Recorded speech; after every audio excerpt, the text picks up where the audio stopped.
Көкләрнең 7нче катында бер йолдыз балкыган. Ул шул тиклем матур булган, яктылыгы әллә кайларга сибелгән. Ара-тирә күздә кысып алган һәм тирә-юньдәгеләрне бөтенләй әсир иткән. Ул әлбәттә үзенең матурлыгын үзе дә аңлаган. Тәкәбберләнеп киткән. Сокланучылары күп булса да, берсен дә якын җибәрмәгән. Тиң күрмәгән. Ә бүтән йолдызларны йолдызга да санамаган. Түбәнгә бөтенләй дә күз салмаган. Йолдызлык шире дигән төшенчә шуннан калган диләр. Әнә шул дөньядагы иң матур йолдызга җирдәге бер егет гашыйк булган. Һәм төн йокысын оныткан. Күкләрдән күзен дә алмаган. Бер туктаусыз йолдызны күзәткән. Бик югарыда булса да, берәр вакыт җиргә дә күз салыр. Мине дә күрер, сөюемне аңлар.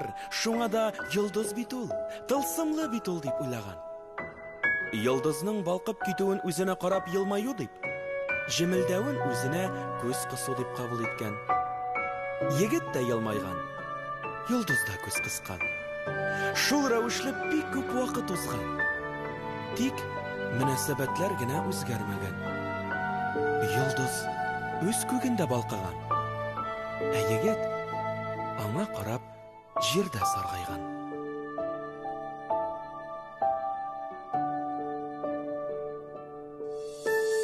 Бер мәлне кояш тотылган һәм бөтен күк йөзе караңгылыкка чумган.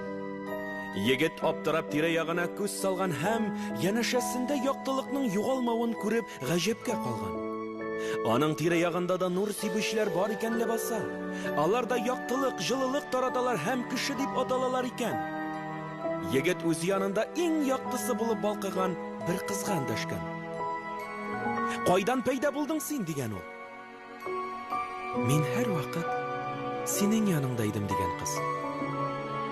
Ә нигә соң мин сине күрмәдем дигән егет. Ә син һәр чак югарыга, биккә карадың. Тирә-юньдәгеләргә күз салмадың дип елмайган кыз. Ә мин сине бик яраттым. Бик яраткач, нигә аны белдермәдең соң дип аптыраган егет, үзенең дә бу кызга гашыйк булуын тоеп. Мин синең сөюеңне сынадым. Һәм бары тик вакытның килеп җитүен генә көттем. Син сөюеңә хыянат итмәдең. Шуңа күрә дә минем сиңа бүләгем. Йолдызлы сөюем.